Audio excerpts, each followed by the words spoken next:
My name is Dr. Emily Holmes. I am a member of the Department of Religion and Philosophy, and I teach classes on the religions of the world, in the history of Christianity, Christian spirituality, medieval Christian women. That's really where I started my research, and theology of the incarnation.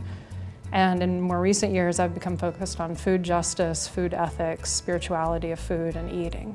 We moved to Memphis when my husband, Paul Haught, was hired at CBU in the Department of Philosophy, and I was still finishing my dissertation and working on my degree from Emory and teaching part-time at Rhodes, teaching part-time at CBU, and then once I finished my degree, a position opened up the same year in the religion department that I applied for and thankfully was hired for.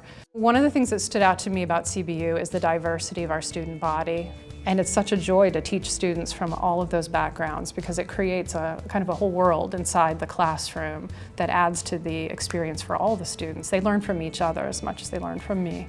I think my teaching is just adapted over the years to reflect the different topics I'm teaching. It's very much about the students rather than the content and the formation of the student. With some of the introductory level classes, it's very much about basic mastery of vocabulary, content-oriented. What do students need to know? All of our students in the general population need to know to be effective citizens. Once they graduate from CBU, go out into the world.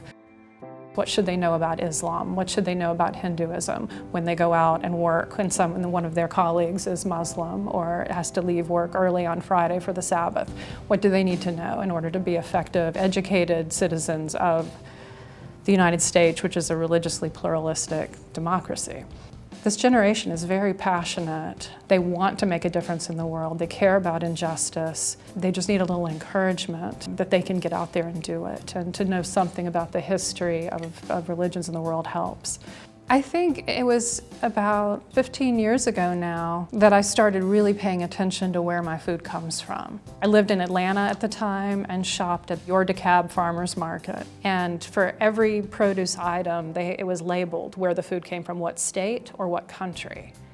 And I started to think about food miles, how far food travels to reach us, and the amount of waste that goes into that, the effects on carbon emissions that goes into that, to our food system.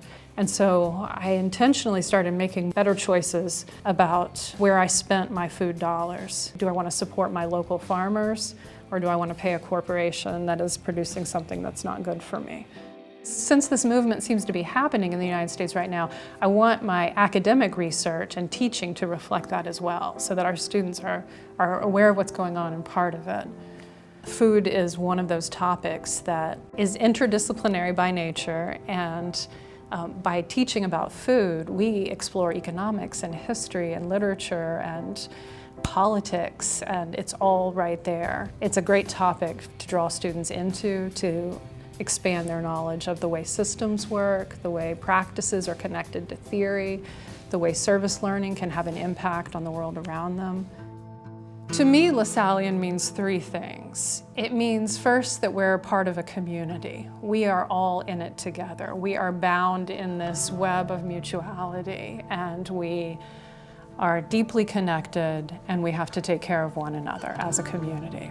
The second thing it means, particularly in terms of teaching, is that I try to see each student as the image of God. And that's a practice that's not always easy, but each student comes to us with this incredible potential, and it's a huge responsibility to recognize that in a student and bring it out of her or him. De La Salle didn't put it this way, but that there is a kind of preferential option for the poor at work in our mission, that everyone deserves access to a great education, and those who stand to benefit from that the most are those who historically have been deprived of access to that education. To some degree, all of our teaching is geared towards social justice, towards righting historical wrongs, and the best way we can do that is through education. I was completely flabbergasted when I heard about the award. I think it speaks to the investment of our young alumni in this institution, that because they're the ones who would have had me as a professor. So It speaks to their involvement and their dedication to the success of CBU, and if I've played some small part in that, that's my honor. CBU has given me the space and the support to do the work that I feel called to do. I'm proud of the food justice work we've been able to do on campus. Every year we have more and more events. We have recently renegotiated our contract with Aramark to increase sustainability initiatives on campus. I'm really proud of our students, our graduates. They are going on to do incredible things, and I love hearing about their successes. Teaching is the kind of labor that you don't see the immediate results of sometimes. There's a kind of delayed effect. When students leave from CBU, I want them to know that they can make a difference in the world, that they get to decide what kind of person they want to be and what kind of world they want to live in. That's something we co-create together. We're not just passive victims of the world we find ourselves in. With global climate change and poverty here in Memphis, structural racism, violence against women, there are so many problems in the world. It feels like at this time we need all hands on deck. You know, we need our graduates to go out and make a difference, and they can do it, and I want them to believe that they can do that.